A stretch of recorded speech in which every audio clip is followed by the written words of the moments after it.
So I've never been diagnosed with autism or ADHD. I just have a strong suspicion that I have both. So I'm just going to list off signs that I've been showing since forever that make me believe that I might have it. One, I've suffered from anxiety throughout my life, and my anxiety has mostly been on an extreme level ever since I was small. I used to be extremely shy growing up, and I had trouble talking at school. School was a big trigger for my anxiety. I was afraid of being bullied, which I have been, and it was just an environment that was so scary to me.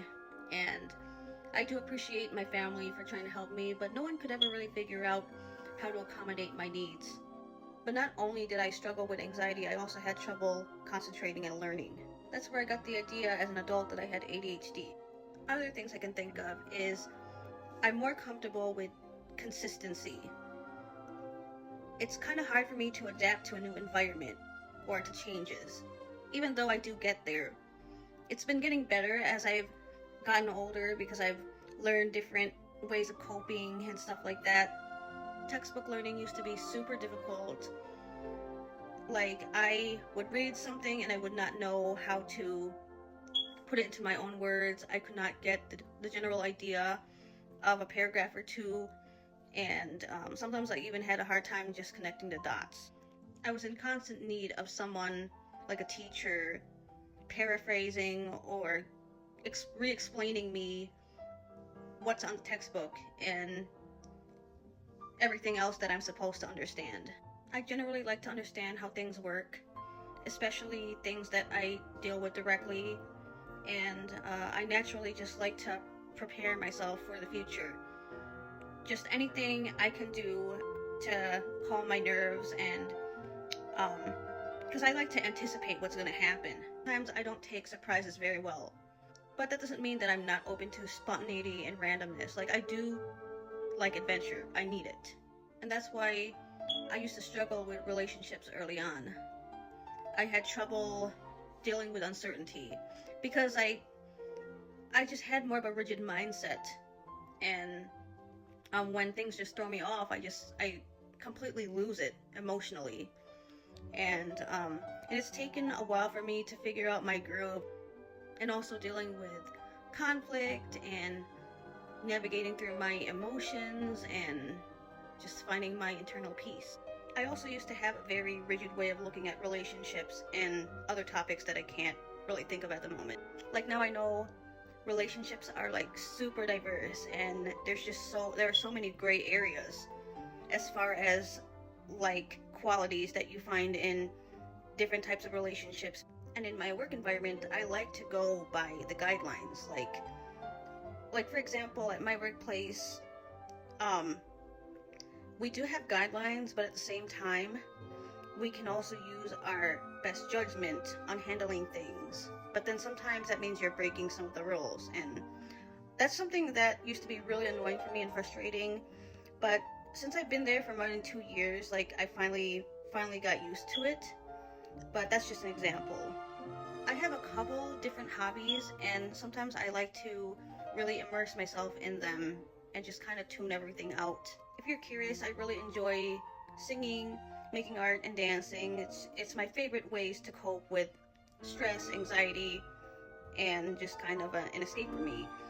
My understanding is that with autistic people, they tend to really be hyper-focused on one or just a few things, and it's like you can't really cram anything else into their minds, at least not for a certain period of time. When I was younger, I had the habit of being fidgety, making weird body movements, or like rocking back and forth, and it really helped soothe my anxiety at the time. But now I am like 100% conscious of it, and I try my best not to do anything like that, especially in front of people I don't know. The last thing I can think of is the way I spoke, and I still do this to this day. Like, my tone can sometimes be flat, and I sound like I'm serious. Sometimes I sound like I'm being rude or mean, but again, I learned that that is a part of the criteria for autistic people.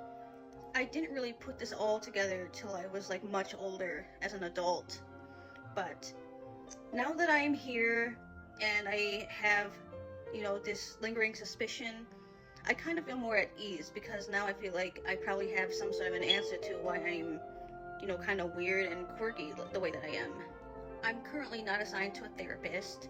I've been trying to improve certain aspects of my life piece by piece. So I started with anxiety.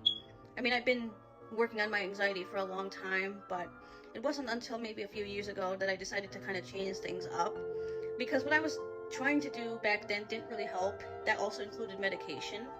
Currently, the thing that I found most effective and grounding is studying mindfulness or Buddhist approaches. There are so many books out there, and I'd be happy to recommend some of the readings that I have in my book collection. Buddhism, for those that don't know much about it, is a guide to being more self-aware and being able to let go of things and find inner peace. It's like a holistic way of alleviating your anxiety because you're basically training yourself to filter out unnecessary thoughts in your head and focus more on the most important things. I started off being very scatterbrained and had no way of really anchoring myself. So I had a lot of unfinished projects and I didn't really know how to set goals, etc. It might take a lot of time to get the hang of it, but once you do, it will be super rewarding. Buddhism/mindfulness pretty much tackles every aspect in your life that you need to worry about. And for those that are new to my social media, I do from time to time like to talk about mindfulness, Buddhism. I love to do food as well and skits, though that doesn't happen very often. And I'll admit, it does feel very soothing in itself to share my life journey with you guys. If you do follow me already, you're the best. And that about wraps this video. Thank you for watching, and I will see you next time. Bye!